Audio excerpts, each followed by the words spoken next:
Test कराने की जरूरत भी नहीं है। अगर 60 साल से अधिक उम्र है तो सावधान रहें। कोई लक्षण है तो ऑक्सीजन की मॉनिटरिंग करते रहें। ऑक्सीजन का लेवल गिरे तो तत्काल डॉक्टर से संपर्क करें। टेली मेडिसिन की व्यवस्था सरकार ने बनाई है, इसकी मदद लें। पॉजिटिव होने के बाद भी लक्षण नहीं है तो होम आइसोलेशन में रहें। होम आइसोलेशन में परिवार वालों से अलग कमरे में रहना है। संक्रमित समेत परिवार के सदस्यों को भी मास्क लगाना है। जाहिर है नया प्रोटोकॉल स्वास्थ्य व्यवस्था को मेंटेन रखने में मददगार साबित होगा। Bureau report, news 18 network. और कोरोना कितनी तेज गति से बढ़ रहा है, इसका अंदाजा इस बात से लगाया जा सकता है कि नीतीश कैबिनेट के 5 मंत्री कोरोना पॉजिटिव पाए गए हैं। वहीं सीएम हाउस तक कोरोना पहुंच गया है। पूरी रिपोर्ट देखिए। तारकिशोर प्रसाद बिहार के deputy CM covid positive. Renu Devi Bihar की deputy CM covid positive. Sunil Kumar Bihar के मद्य निषेध मंत्री कोरोना पॉजिटिव।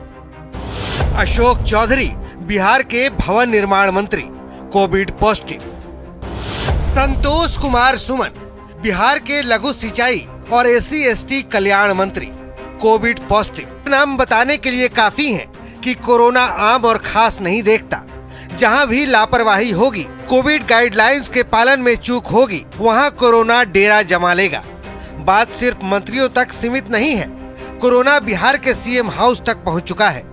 मुख्यमंत्री आवास में एक साथ कई कोरोना मरीज मिले हैं। मुख्यमंत्री आवास में भी कोरोना विस्फोट हुआ है। एक साथ कई लोगों में कोरोना की पुष्टि हुई है। कल से लेकर अभी तक जिन लोगों की भी जांच की गई है, कहा जा रहा है कि 30 से भी अधिक जो यहाँ सुरक्षाकर्मी हैं, कर्मचारी हैं, उनमें कोरोना मिला है। और मुख्यमंत्री आवास में बाकी जितने भी कर्मचारी हैं, स्टाफ हैं, उन सब लोगों की कोरोना जांच लगातार की जा रही है। आज भी कई लोगों के सैंपल कलेक्ट किए गए हैं। मुख्यमंत्री नीतीश कुमार भी लगातार पिछले कई दिनों से दौरा कर रहे थे। इसको लेकर के भी जो जांच है वो की जा रही है। बिहार में कोरोना कितनी तेजी से पांव पसार रहा है, उसका अंदाजा इस ग्राफ से आप लगा सकते हैं। 2022 के पहले दिन यानी नए साल के पहले दिन बिहार में कोरोना के नए मरीजों की संख्या मात्र 281 थी। 2 जनवरी को 352 मामले मिले, जबकि 3 जनवरी को यह आंकड़ा 344 तक पहुंच गया। 4 जनवरी को 893 कोरोना पॉजिटिव मिले तो 5 जनवरी को यह संख्या फिर से करीब डबल हो गई और आंकड़ा 1659 तक पहुंच गया। यानी 5 दिनों में कोरोना के मामले करीब करीब 6 गुना बढ़ गए। ये ग्राफ ऊपर की तरफ जाने की बजाय नीचे भी आ सकता है। शर्त बस इतनी है कि कोरोना गाइडलाइंस का पालन करें, चेहरे पर मास्क लगाएं, हाथों को सैनिटाइज करते रहें, बेवजह घर से निकलने से बचें। न्यूज़ 18 के लिए पटना से शैलेंद्र कुमार की रिपोर्ट। और नालंदा मेडिकल कॉलेज अस्पताल में कोरोना का दायरा लगातार बढ़ता ही जा रहा है। NMCH के अधीक्षक, उपाधीक्षक, 12 डॉक्टर और 8 मेडिकल स्टाफ की कोरोना रिपोर्ट पॉजिटिव आई है। Medical college principal doctor Hiralal Mahto के मुताबिक 226 लोगों की RT-PCR जांच की गई थी, जिसमें 111 लोगों की जो रिपोर्ट है वो पॉजिटिव आई। आपको बता दें कि 2 जनवरी को 84 डॉक्टर और मेडिकल स्टूडेंट कोरोना पॉजिटिव पाए गए थे। वहीं 3 जनवरी को 72 जूनियर डॉक्टर और मेडिकल स्टूडेंट कोरोना से संक्रमित पाए गए थे। और 4 जनवरी की बात करें तो 4 जनवरी को अस्पताल के 59 डॉक्टर और मेडिकल स्टूडेंट की जो रिपोर्ट थी कोरोना वो पॉजिटिव आई थी। और इसके बाद जो है पूरे अस्पताल परिसर में हड़कंप मच गया था। अस्पताल के अधीक्षक डॉक्टर विनोद कुमार सिंह और उपाधीक्षक डॉक्टर सतीश कुमार ने अब कोरोना संक्रमित पाए गए हैं और पूरे अस्पताल में अब हड़कंप मच गया है।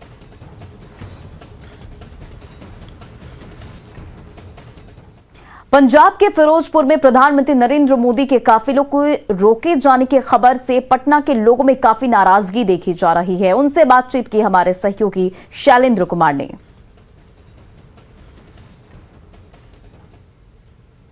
काफिले को पंजाब में रोके जाने पर पटना के लोगों में भी नाराजगी है। हमारे साथ इस वक्त पटना के एक चौराहे पर कई लोग खड़े हैं। इन लोगों से हम बात करते हैं कि आखिर यह कितना उचित है कि किसी भी सड़क को इसलिए बंद कर दिया जाए, वहाँ प्रधानमंत्री को न जाने दिया जाए।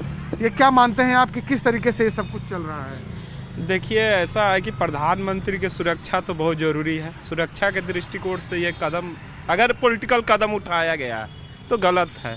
अगर सुरक्षा की बात है तो इसमें सख्त ये इंक्वायरी होना चाहिए ठीक से कि किसकी गलती है, और अगर पॉलिटिकल है तो इसमें मतलब सरकार को वहाँ से हटा देना चाहिए। राज्य सरकार को, जो अपने प्रधानमंत्री की रक्षा नहीं कर सकती उसको सरकार में रहने का कोई हक नहीं है। बिल्कुल, क्योंकि प्रधानमंत्री पद की बहुत बड़ी गरिमा होती है, उनकी सिक्योरिटी भारत की सिक्योरिटी माना जाएगा, क्योंकि वो हमारे पॉलिटिकली रूप से बहुत ही स्ट्रॉन्ग पद होता है। ठीक है, अगर उसकी सिक्योरिटी के साथ चूक हुई है तो ये गलत हुई है। इस मामले में होना चाहिए, जांच होना चाहिए। उसके तो कोई भी स्टेट गवर्नमेंट की जिम्मेदारी बनती है, जब वे किसी भी स्टेट में गए तो उसकी जिम्मेदारी मुख्यमंत्री के होते हुए अपने स्तर से उसकी सुरक्षा प्रदान कर दे। इसका प्रशासनिक रूप से इसका जांच कराना बहुत ज़रूरी है। हमारे देश दो प्रधानमंत्री खो चुके हैं, इसलिए भी ये सुरक्षा के मद्देनजर बहुत ज़रूरी है। तो बिल्कुल देखिए, लोगों में काफ़ी आक्रोश है। लोग भी यह मान रहे हैं कि सियासत अपनी जगह पर है, लेकिन प्रधानमंत्री के सुरक्षा से खिलवाड़ नहीं किया जा सकता है। कैमरा पर्सन मनीष जुनेजा के साथ शैलेंद्र, न्यूज़ 18 पटना। और अगली खबर आपको गोपालगंज से बता रहे, जहां गोपालपुर के चेरो टोला देवरवा गांव में विवाहित का शव संदेहास्पद स्थिति में मिला है और मृतक के जो भाई ने ससुराल पक्ष पर दहेज के लिए हत्या का आरोप लगाया है। घटना 4 जनवरी की बताई जा रही है। मौत के बाद ससुराल वाले घर में ताला लगाकर फरार हैं। पुलिस की मौजूदगी में जब घर का ताला खोला गया तो अंदर संगीता की लाश पड़ी हुई थी, जिसके शरीर पर चोट के निशान भी थे। संगीता की शादी 6 मई 2021 को गुड्डू गोंड के साथ हुई थी। मृतका युवती के भाई का भी आरोप है कि शादी के बाद से ही उसकी बहन को परेशान किया जाता था और आखिरकार उसकी हत्या कर दी गई। मृतका के परिवार वालों के बयान पर प्राथमिकी दर्ज कर ली गई है और आरोपियों की गिरफ्तारी के लिए पुलिस यूपी में भी छापेमारी कर रही है। वो लोग जितना दहेज मांगे थे उससे ज़्यादा, मतलब जितना मतलब हो सका उतना उन लोग उससे भी ज़्यादा हम लोग दिए, और फिर उन लोगों का मतलब हमेशा मतलब टॉर्चर बढ़ता गया और हमेशा पैसे के लिए ये सब वो सब कहते रहे। फिर अभी 6-7 महीना हुआ हमारी बहन का शादी हुआ हुए, और कल मतलब वो लोग गला घोटकर हत्या कर दिए लोग। और इधर दरभंगा में ब्रांडेड कंपनी के नाम पर नकली रेडीमेड कपड़े बेचते हुए 3 लोगों को गिरफ्तार किया गया। साथ ही 10 लाख के कपड़े भी बरामद किए गए। दिल्ली के व्यापारी की शिकायत पर दरभंगा में जब छापेमारी हुई तो 3 दुकानों से ब्रांडेड कंपनी के स्टिकर और लोगो लगाकर जालसाजी करने का मामला सामने आया और कंपनी के प्रतिनिधि ने बताया कि 3 दिन दरभंगा में रहकर नकली रेडीमेड कपड़े बेचने वालों का पता लगाया गया और इसके बाद पुलिस को इस पूरे मामले को लेकर शिकायत की गई। स्टाफ की टीम थी उससे पुलिस स्टाफ के साथ, तो 3 दुकानदार, एक रुद्र ट्रेडर करके और एक बाबा हैंडलूम और एक ये वर्मा ट्रेडर करके, तो 3 दुकानों पर छापा मारी थी, तो लाखों का माल पकड़ा है। आगे की कार्रवाई चल रही है। भागलपुर से शादी का झांसा देकर शारीरिक शोषण करने का मामला सामने आया है। पीड़िता का आरोप है कि कमलपुर का रहने वाला देव प्रकाश उसे शादी का झांसा देकर 5 साल तक शारीरिक शोषण करता रहा और अब किसी और लड़की से शादी कर लिया है उसने। लड़के के परिजनों पर मारपीट का भी आरोप लगाया गया है और पीड़िता न्याय की गुहार लेकर एसएसपी कार्यालय पहुंची। साथ रह रहा कि शादी होगा, हम लोग का बात करेंगे घर पे, और वो अचानक चुपचाप वो लोग शादी करके और कहीं चला गया किसी से शादी करके, कोई लड़की से। तो हम जैसे ही पता चला हम उसके घर पे गए कि आप लोग तो बोले थे करवाएंगे, तो दूसरे से करवा दिए। तो वहाँ पे हमको बहुत मारा, उसका माँ बाप सब मिलके मारपीट बहुत किया मेरे साथ। तो हमको मायागंज में हम गए वहाँ इलाज करवाने, हम थाना कॉल किए तो वहाँ से मैडम हमको मायागंज ले गई। उधर छपरा में मानव रहित रेलवे क्रॉसिंग बंद करने को लेकर लोगों की पुलिसकर्मियों के साथ झड़प हो गई और इस दौरान दोनों तरफ से पथराव किया गया, जिसमें कई लोगों को चोट भी आई है।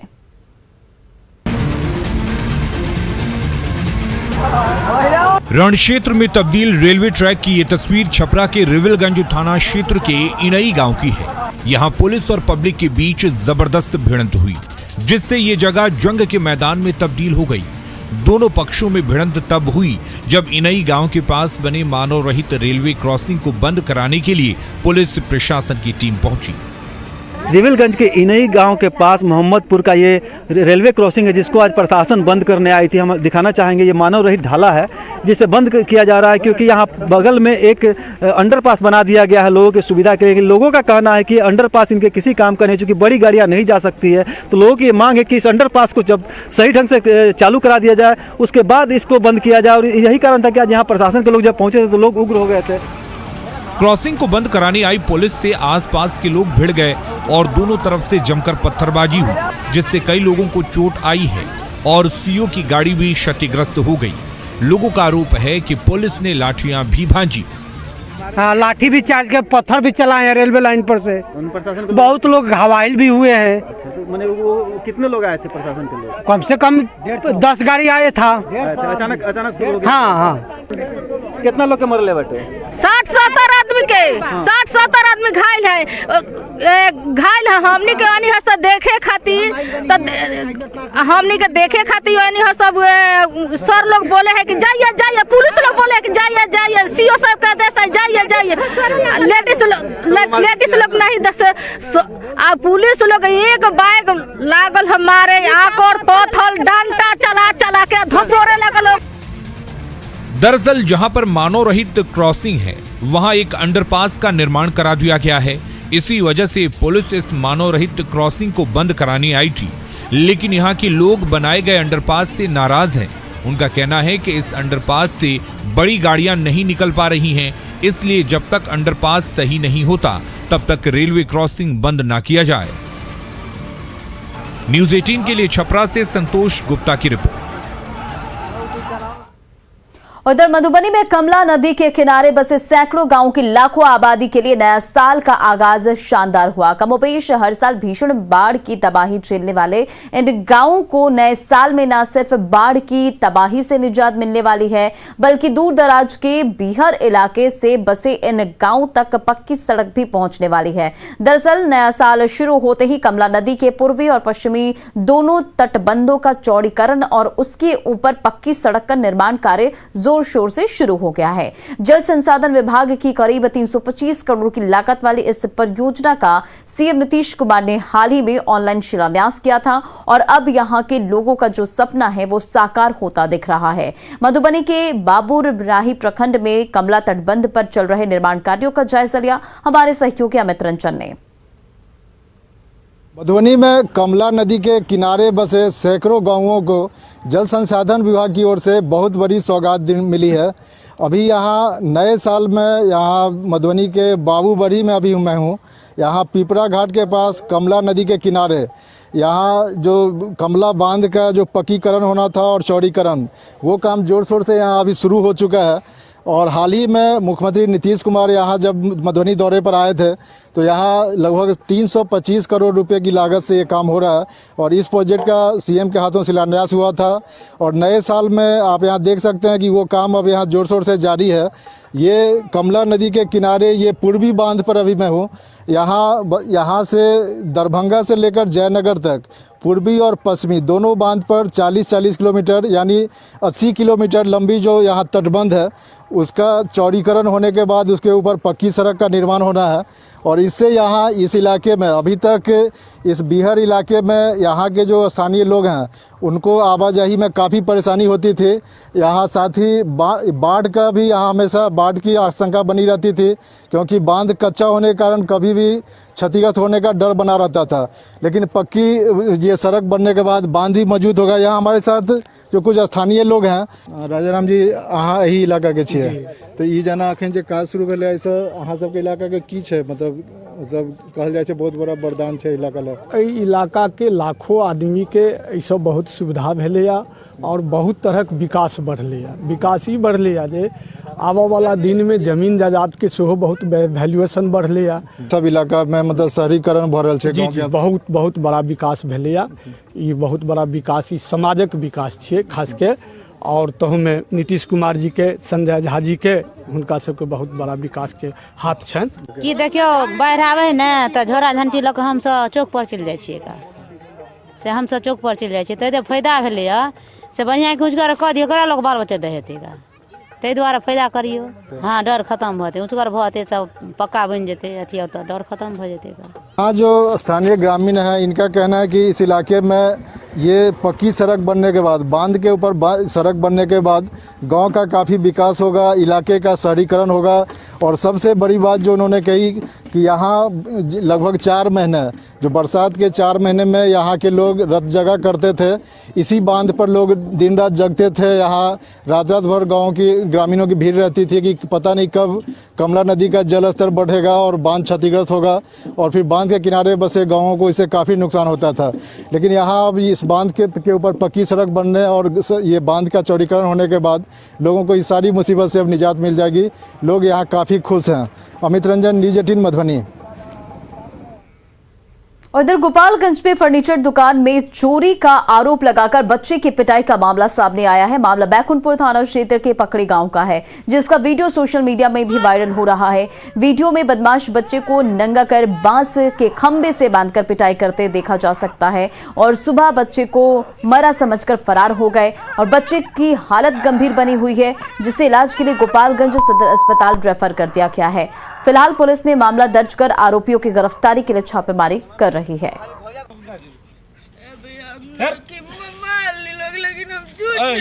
पूरे ग्रामीण जनता का मांग यही है कि यदि 20 तारीख के पहले उस लड़का को न्याय नहीं मिलता है तो 20 तारीख से हम लोग अनशन करेंगे, आंदोलन करेंगे। वो लड़का आलू प्याज खरीदने के लिए शाम को यहाँ से निकला है और ये लोग उसको साजिश में फंसा करके ये लोग की हमारे दुकान में चोरी किया है, ऐसा कुछ बवाल करके उसको इतना मारा पीटा गया है। उसका वीडियो क्लिप सब किसी के मोबाइल में है, यहाँ पर उपलब्ध है, ठीक है। और उसको गोपालगंज अभी रेफर किया गया है बैकुंठपुर अस्पताल में से, वो अभी गोपालगंज गया है ना, लड़का बोलने की स्थिति में है। और फिलहाल इस बुलेटिन में इतना ही। बने रहे आप न्यूज़ 18 बिहार झारखंड के साथ।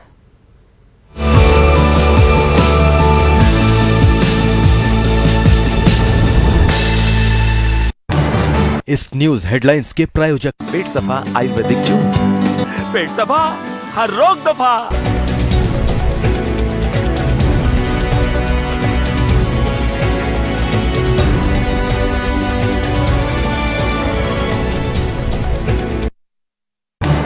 इस न्यूज हेडलाइंस के प्रायोजक पेट सफा आयुर्वेदिक जूस, पेट सफा हर रोग दफा।